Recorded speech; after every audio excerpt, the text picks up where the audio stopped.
So the first reason I love dividend investing is very straightforward: cash flow from passive income. Dividends are basically a company sharing its profits with its shareholders. So if you own stocks in a company, when it declares dividends and you're holding its stocks by a certain date, then you will receive a payment. The date by which you should be holding shares in a company in order to get paid is called the ex-dividend date. That's usually just at the beginning when you buy into that company the first time. Once you're holding on to it, once you already have it in your investments, then you will continue to receive these dividend payments every time a company declares dividends. So typically companies pay dividends quarterly, so every 3 months, but there are also companies that pay dividends monthly or semi-annually or annually. REITs, for instance, are required by the law to pay dividends monthly because they're in the business of operating revenue or income generating property. Now, something to keep in mind is that dividends are not guaranteed. The board of directors of a company can decide to discontinue or cut dividend payments if a company chose to reduce or cut its expenses, for instance. So if you are planning to invest in dividend paying stocks, research your companies very closely. Make sure that you understand the stability of their dividend payments before you invest in them if you're looking to invest in a company for income. So as someone who is pursuing financial freedom, you can understand why I would love to invest in dividend paying stocks, right? Because I'm seeking to replace my active source of income, my employment income, with passive income. I believe I'm in good company because other prominent investors like Warren Buffett, the late Charlie Munger, Kevin O'Leary, Mr. Wonderful, are all very well-known dividend investors.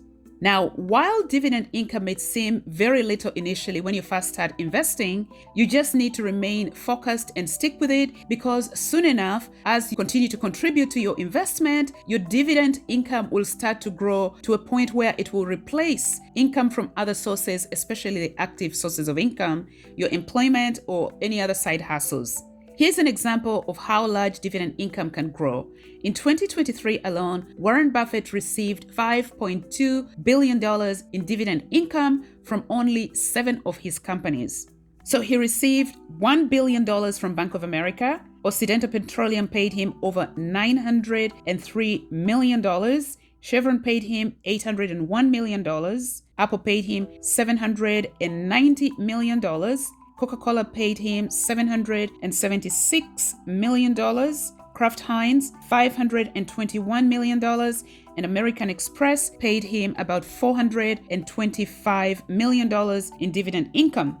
So you see, dividend income can make a great source of passive income over the long term if you stick with it, if you remain focused. So the second reason I like dividend investing is because dividend stocks have produced the best total returns in the stock market historically. When a company pays you dividends, you can either take the cash and use it, or you can choose to reinvest the cash. Now, reinvesting your dividends in your portfolio is especially helpful when you're first setting out on your investment journey, because it allows you to grow your investment much faster, taking advantage of the compounding effect of additional contributions to your portfolio or to your investments. So there's a lot of research on the power of dividends on total market returns in the long term. Remember that investing is long-term in nature as opposed to trading. According to Fidelity Investments, dividends have produced about 40% of the S&P 500 total returns over the last 90 years, from about 1930 to 2023. According to Charles Schwab, if you invested $100,000 in a fund tracking the S&P 500 like VOO or IVV or SPLG in 1990, it would be worth $2.1 million with dividends reinvested, but it would only be worth $1.1 million if you did not reinvest dividends. That's a difference of $1 million over 32 years. So I tried to run this on a calculator that I found on dividend.com. Here, let's try this: $100,000 at an average return of 10%, because that's the return that the S&P 500 has returned on average, and over 32 years from 1990 to 2022, and calculate, and we can see that it yields the $2.1 million. So here's another example from Welsh and Forbes on the power of dividend investing. If you invested $1,000 in the S&P 500 in January of 1928 to the end of 2021, if you did not invest in dividend-paying stocks, $1,000 would be worth $258,383 by the end of 2021.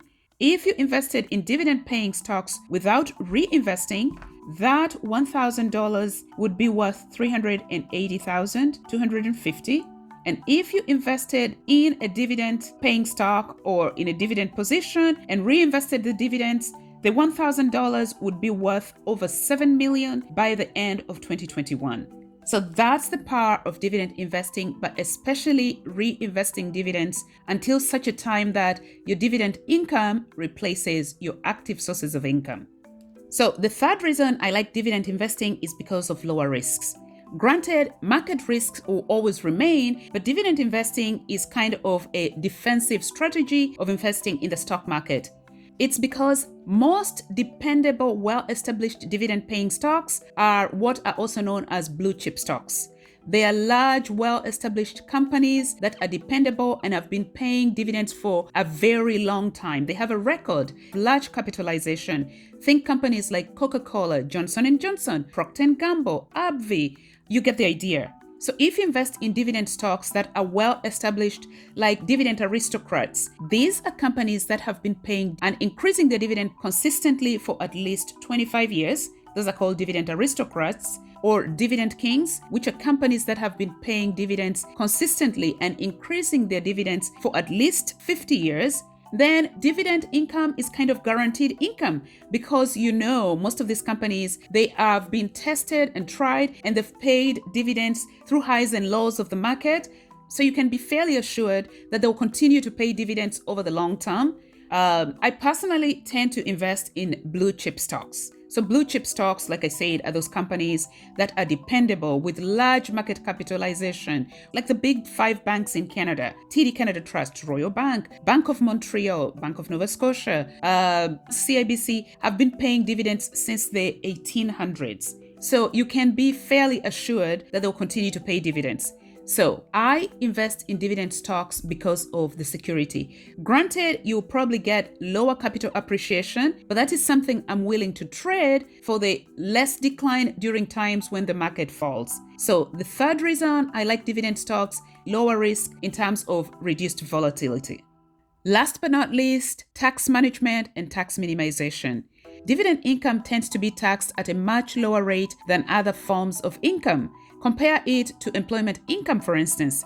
Employment income is the most highly taxed form of income. So as someone who is seeking financial freedom, I'm looking to transition to a passive source of income at a lower tax rate so I can keep most of my money to myself. Dividends are generally taxed at between 0 to 20% compared to a high marginal tax rate on employment income. In Canada, for instance, the highest marginal tax rate is 53%. You've probably heard the story of Warren Buffett and his secretary.